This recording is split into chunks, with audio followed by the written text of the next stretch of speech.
उद्योग तो वैसे अच्छे होते हैं, पर क्या आपको पता है उद्योगों की वजह से भी विपदा या दुर्घटना होती है।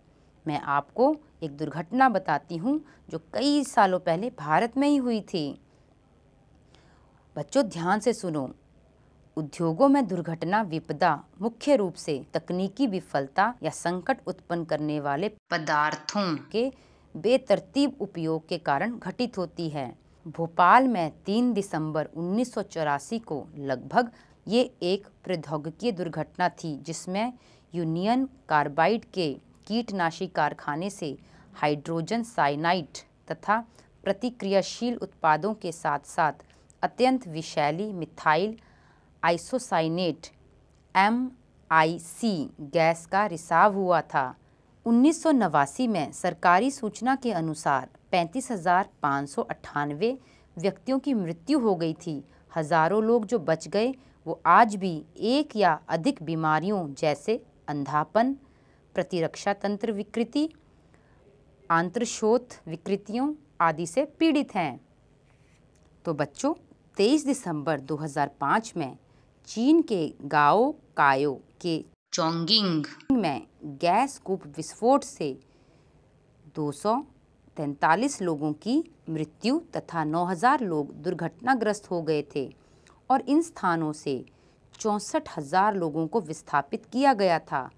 कई लोग विस्फोट के बाद ना भाग सकने के कारण मर गए।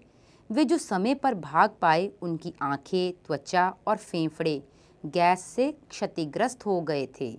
तो बच्चों देखा, उद्योगों से अगर हमें लाभ है तो उससे हमें हानियां भी बहुत हैं। आइए बच्चों हम बात करते हैं कुछ प्रमुख उद्योगों का वितरण। बच्चों क्या आप जानते हो उभरते हुए उद्योग या सनराइज उद्योग कौन से उद्योग होते हैं? तो इसमें आते हैं हमारे सूचना प्रौद्योगिकी की, स्वास्थ्य लाभ, सत्कार तथा ज्ञान से संबंधित उद्योग। ये हमारे उभरते हुए उद्योग हैं। अब हम बात करते हैं कि विश्व में कौन से उद्योग कहाँ कहाँ स्थापित किए गए हैं। तो सबसे पहले हम बात करेंगे लोहा इस्पात उद्योग, सूती वस्त्र उद्योग और सूचना प्रौद्योगिकी उद्योग।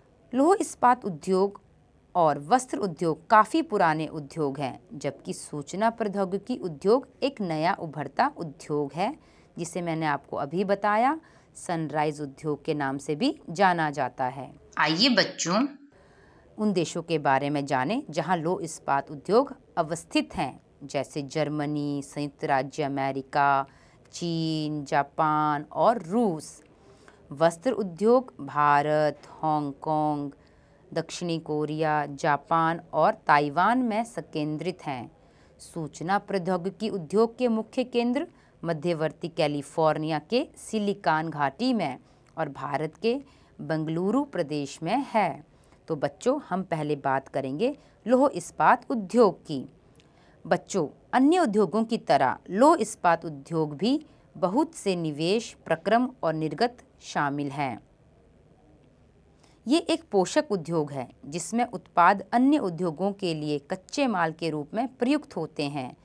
उद्योगों के लिए निवेश में श्रम, पूंजी, स्थान और अन्य अवसंरचना के साथ साथ लोह अयस्क, कोयला और चूना पत्थर कच्चे माल के रूप में सम्मिलित। लोह अयस्क से इस्पात निर्माण की प्रक्रिया में कई चरण शामिल हैं। कच्चे माल को झोंका भट्टी में रखा जाता है जहां ये प्रगलित होता है। बच्चों चित्र 5.6 देखें। इसमें आपको झोंका भट्टी में लोह अयस्क से इस्पात तक बनने की प्रक्रिया दिखाई गई है। आप देख सकते हैं ऊपर से लोह अयस्क, चूना पत्थर और कोक डाला जा रहा है। नीचे झोंका भट्टी है और उसके ठीक नीचे आप देख सकते हो गर्म वायु को छोड़ा जा रहा है अंदर की तरफ, और अंदर जो है ये गर्म हवा झोंका पट्टी में जाकर लोहे को प्रगलित कर रही है। ये प्रगलित क्या होता है बच्चों? यानी कि पिघला रही है, उसको गला रही है। बच्चों आपको पता है प्रगलन क्या होता है? आओ मैं आपको प्रगलन के बारे में बताऊं। ये एक ऐसी प्रक्रिया है जिसमें धातुओं को उसके अयस्कों द्वारा गलनांक बिंदु से अधिक तपाकर निष्कर्षित किया जाता है। तो जब ये गर्म वायु झोंका पट्टी में जाती है तब ये लौह अयस्क चूना पत्थर और कोक को पिघलाती है और पिघलाने के बाद उसका जो प्रगलित लोहा है उसे अलग कर देती है और जो धातु मल है उसे अलग कर देती है। इस तरह से शुद्ध लोहा अलग हो जाता है और धातु मल अलग हो जाता है। इसके बाद ये परिशोधित होता है। प्राप्त उत्पाद इस्पात होता है जो अन्य उद्योगों में कच्चे माल के रूप में प्रयुक्त किया जाता है। इस्पात कड़ा होता है और इसे आसानी से तार बनाए जा सकते हैं। एल्यूमीनियम, निकल, तांबा जैसी अन्य धातुओं को थोड़ी थोड़ी मात्रा में इस्पात से मिलाकर इसकी मिश्र धातु बनाई जा सकती है। मिश्र धातु इस्पात को असामान्य कठोरता, दृढ़ता और जंग प्रतिरोधक क्षमता प्रदान करती है। इस्पात प्रायः आधुनिक उद्योगों का मेरुदंड कहलाता है। लगभग सारी वस्तुएं जिनका हम लोग उपभोग करते हैं वे या तो लोहा या इस्पात से बनी होती हैं अथवा इन धातुओं से निर्मित औजारों और मशीनों से बनी होती हैं, जैसे पोत, रेलगाड़ी, ट्रक, ऑटो, सेफ्टी पिन, सुइयाँ, ये सब इस्पात से बनी होती हैं। तेल कूप की जो मशीनें होती हैं जिनसे तेल कूपों को बेधा जाता है वो भी इस्पात से बनी होती हैं। खनिजों का खनन भी इस्पात के उपकरणों से ही होता है।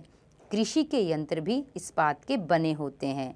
विशाल भवनों का ढांचा भी इस्पात का बनाया जाता है। आइए बच्चों, मैं तुम्हें एक और महत्वपूर्ण बात बताऊं। इस चित्र को देखो, चित्र 5.7। लौह इस्पात उद्योग की परिवर्तनशील अवस्थिति यहाँ पर दर्शाई गई है। आप देख सकते हो नंबर 1 पर 1800 से पूर्व सर्वोत्तम अवस्थिति को दर्शाया गया है। इसका मतलब बच्चों 1800 से पहले इस्पात उद्योग कहाँ स्थित होते थे? जहाँ कच्चा माल, विद्युत आपूर्ति और बहता जल आसानी से उपलब्ध होता था। बाद में उद्योगों के लिए आदर्श स्थिति कोयला क्षेत्र के समीप, नहरों तथा रेलवे के निकट होने लगी। इसे आप देख सकते हो नंबर 2 पे। 1950 के बाद लोहा और इस्पात उद्योग समुद्र पतन के निकट सपाट भूमि के विशाल क्षेत्रों में केंद्रित होना शुरू हुआ। इसे आप नंबर 3 पे देख सकते हो। तो बच्चों, ऐसा इसलिए हुआ क्योंकि इस्पात निर्माण का कार्य इस समय तक बहुत विशाल हो गया और लौह अयस्क विदेशों से आयात करना पड़ता था। भारत में लौह इस्पात उद्योग कच्चा माल, सस्ते श्रमिक, परिवहन और बाजार का लाभ लेते हुए विकसित हुए। सभी महत्वपूर्ण इस्पात उत्पादक केंद्र जैसे भिलाई, दुर्गापुर, बरनपुर, जमशेदपुर, राउरकेला, बोकारो एक ही प्रदेश में स्थित हैं, जो 4 राज्यों में फैले हैं। वे 4 राज्य हैं पश्चिम बंगाल, झारखंड, ओडिशा और छत्तीसगढ़। भद्रावती और विजयनगर कर्नाटक में, विशाखापट्टनम आंध्र प्रदेश में, सेलम तमिलनाडु में अन्य महत्वपूर्ण इस्पात के केंद्र हैं जो स्थानीय संसाधनों का उपयोग कर रहे हैं। भारत का इस्पात उत्पादन 1947 में 10 लाख टन से बढ़कर 2002 में 3 करोड़ टन हो गया। तो बच्चों, अब ज़रा हम इस चित्र 5.8 के मानचित्र को देखें। यहाँ पर आपको प्रमुख लौह इस्पात उत्पादन के क्षेत्र दर्शाए गए हैं। भारत में आपको यहाँ पे छोटा नागपुर पठार का क्षेत्र दिख रहा है, जहाँ पर हमारे सारे महत्वपूर्ण इस्पात उत्पादक केंद्र हैं। वहीं अगर आप पूरे विश्व को ध्यान से देखेंगे तो आपको दिख रहा होगा कि अलग अलग क्षेत्रों में लौह इस्पात उत्पादन के क्षेत्र हैं। जिस प्रकार ऑस्ट्रेलिया, दक्षिण अफ्रीका, ब्राज़ील, इसमें हमें एक ही क्षेत्र दिख रहा है। वहीं हमको उत्तरी अमेरिका में 3-4 दिख रहे हैं, जो 3 तो इकट्ठे हैं और 3-4 आसपास फैले हुए हैं। वहीं यूरोप में भी हमें काफ़ी दिख रहे हैं।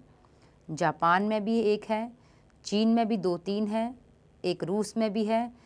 तो कहने का तात्पर्य है बच्चों कि लौह इस्पात उत्पादन का क्षेत्र पूरे विश्व में है। आइए बच्चों, मैं आपसे कुछ प्रश्न पूछूं। तो बच्चों, पहला प्रश्न है, उद्योग शब्द का क्या तात्पर्य है? सही उत्तर है, उद्योग का संबंध आर्थिक गतिविधि से है जो कि वस्तुओं के उत्पादन, खनिजों के निष्कर्षण अथवा सेवाओं की व्यवस्था से संबंधित है। अगला प्रश्न, वे कौन से मुख्य तथ्य हैं जो उद्योगों की अवस्थिति को प्रभावित करते हैं? हाँ बच्चों, कोशिश करो सब। सही उत्तर है कच्चा माल, श्रम, पूंजी, बाजार, जल, विद्युत, भूमि, परिवहन, संचार।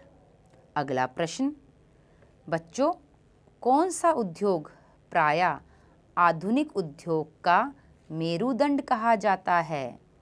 सही उत्तर है इस्पात उद्योग। क्यों कहा जाता है? क्योंकि सारी वस्तुएं जिनका हम लोग उपभोग करते हैं वे या तो लोहा या इस्पात से बने हैं अथवा इन धातुओं से निर्मित औजारों और मशीनों से बने हैं।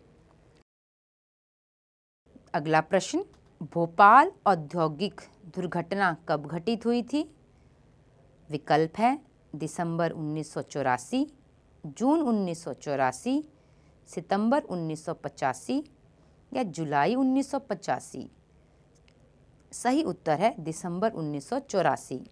अगला प्रश्न, निम्नलिखित में से किन उद्योगों को सनराइज उद्योग कहा जाता है?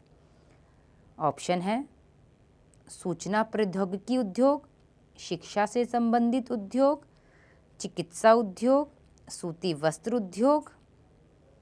तो सही उत्तर है आपका पहला, दूसरा और तीसरा, सूचना प्रौद्योगिकी उद्योग, शिक्षा से संबंधित उद्योग और चिकित्सा उद्योग। अगला प्रश्न, लौह इस्पात उद्योगों में कच्चे माल के रूप में क्या प्रयुक्त होता है? पहला ऑप्शन लौह अयस्क, दूसरा कोयला, तीसरा चूना पत्थर, चौथा बॉक्साइट। सही उत्तर है 1, 2, 3, लौह अयस्क, कोयला, चूना पत्थर।